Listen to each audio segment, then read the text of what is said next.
son of Porthos.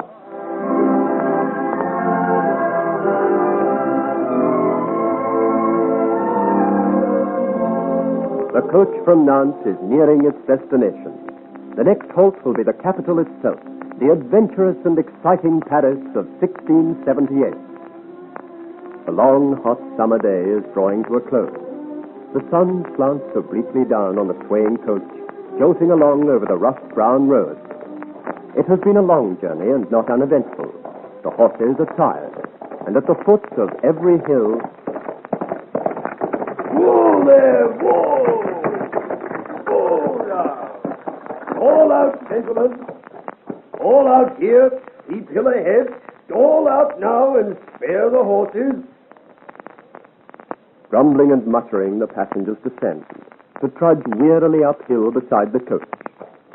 But two of them do not grumble. For them, this is a heaven-sent chance to walk quietly together, to talk without being overheard.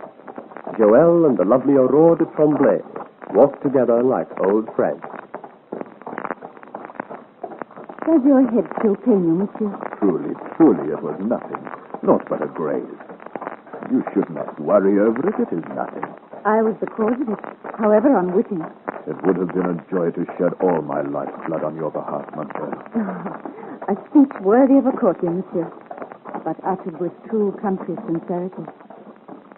But may I not know to whom it is I must be ever grateful for saving me this day? I know your name is Joël, for that you've told me. But have you no other? Alas, I do not know. You do not know? Oh, you do not wish to say. I ask your pardon then for prying. It was only that I wished... Oh, mademoiselle, you do not understand. If I had a name, most gladly would I give it you. But I speak the truth when I say I do not know. It is because of this I go to Paris. Monsieur Joël, if you do not wish to speak of these things to a stranger, believe me, I do not ask. Oh, you are no stranger, mademoiselle. For somehow I feel I have known you and will know you a long while. I should be glad to tell you my story. Then I shall be glad to listen. I come from Maria near La Belle-Île-en-Mer, where there was a great siege many years ago when Fouquet was the High Lord Treasurer of France. I have heard of it. My father was a musketeer known to his friends and to my mother simply as Porthos. Porthos? A strange name. He had three close friends, Aramis, Athos, and D'Artagnan. Aramis? Athos?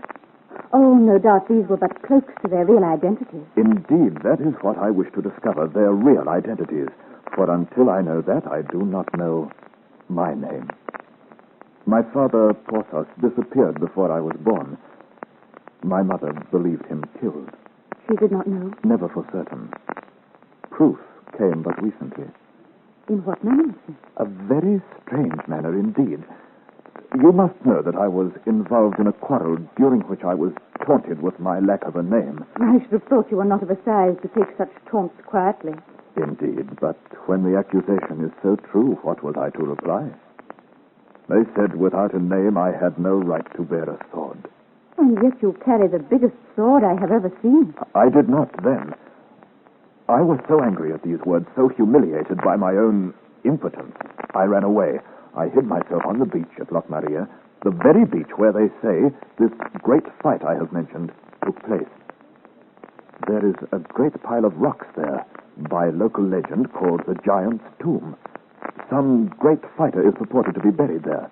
What did you do there? I called upon the name of my father, Porthos, the only name I knew. I begged him to come to my aid, and then I saw a vision. A vision? Oh, monsieur, such things do not happen. And yet I swear it happened to me. It was a vision of my father, an immense man in musketeer's tunic, a great sword in his hand. I rushed toward him, calling, begging him to stay. And then he was gone. You were dreaming, monsieur. No, for see what I found. On the very spot where he had stood, this sword, so big that surely only he and I can manage it.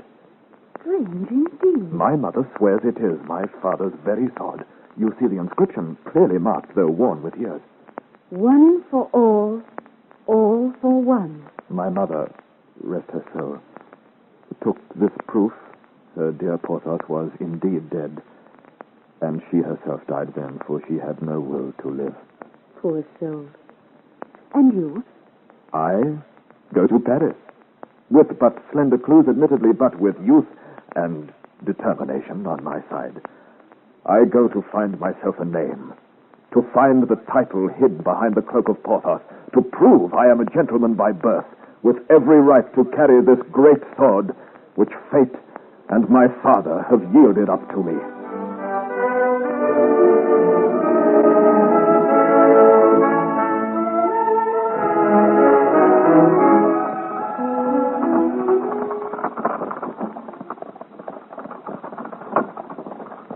Whoa there!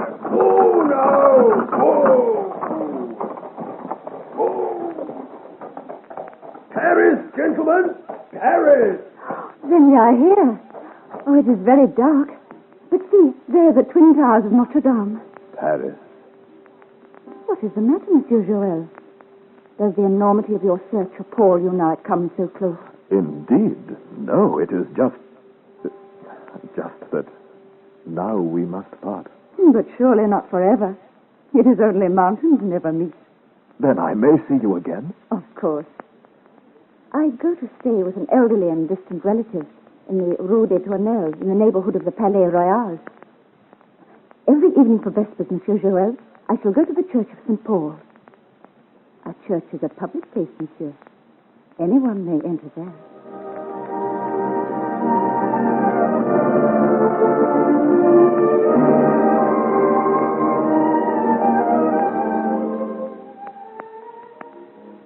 As Joël and Mademoiselle Aurore reluctantly part company at the terminus of the Nantes coach, two women pause before a small dark house in the Rue de Bouloir.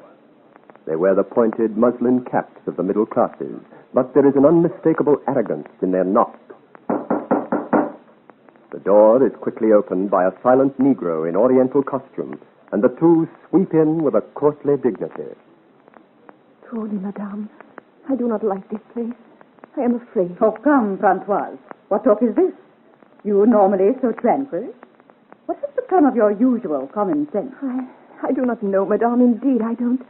I feel a strangeness here, as if great things were brewing in fate's cauldron. Indeed, I hope you are right.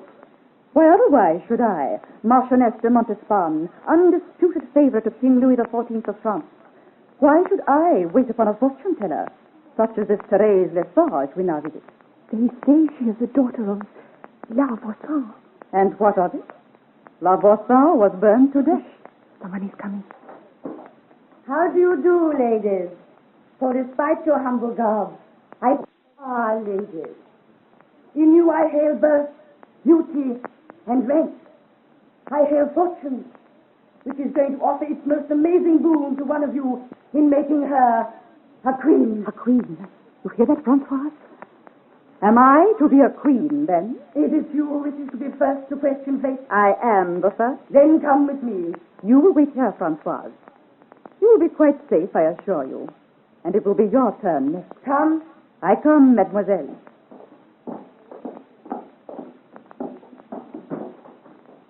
My lady Marchioness, do me the honor to take a seat.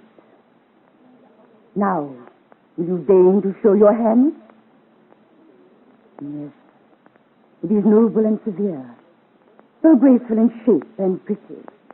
It is larger than usual, which denotes a decisive mind, capable of bold deeds. This hand is fit to wield a scepter. Ah, so you were born in 1641. You are 37 years old. These things I know. What I want you to divine is, shall I be queen of France? You are even now what you wish, but there is yet an obstacle. It will be removed. You mean Queen Teresa? Her days are numbered, and death awaits her. Are you certain? You see this card, the 7 of clubs. So many years are left her as there are points on this card. The cards, madame, never lie. Enough then. You need read no farther. If your prediction comes to pass, your fortune is made. This is first for your trouble. If only the throne be empty, rely on my taking it and holding it. Lady, you have not yet attained your mark. See how the wand moves. The wand? My rod here on the table, quite involuntarily, it bent at your brave word. I did not notice it. What does it signify? An obstacle in your path. Another. I shall overcome it. Does the fiery charioteer perceive the rut in which his steed hurls all to ruin? See, the wand continues to vibrate. Lady, have a care. Why should I care? Mistrust everybody. Harm comes from a woman whom you will have befriended. Beware of disgrace from one even now entering your orbit. Thanks for the warning, good witch. I shall remember it. But who will dare in the court of France to dispute with me the inheritance of that wretch de Portos? And I will send my friend to you. Tell her some pretty, harmless tale, for she is a gentle soul and terrified of your wizard's paraphernalia. Come, Francois. Come. Now it is your turn. I shall wait outside for you. I am ready then. Farewell, mademoiselle, and many thanks. You have told me all I wanted to know. Let us hope for your sake and mine it may be true. Be seated, brother. I am coming. Here is my hand. What do you read in it? I do not need it to raise a corner of the veil over your future. It is sufficient for me to look upon your face. You have seen sickness, poverty, humiliation, suffering. Fate ruled that you should be widowed young, left penniless, thrown upon the mercies of distant relatives. I should have starved but the Marchioness. You may marry again. Alas, who would want me now? I am no longer a girl. I have no money. Yes, I tell you, your fortune will astound the world and history. The goal will not be reached by the proud woman who has just left me, but by you. I tell you that your troubles are well nigh ended. You'll be guided out of your gloom by a ray from the crown of France. A great monarch will love you. You, not Agnes, will be Queen of France.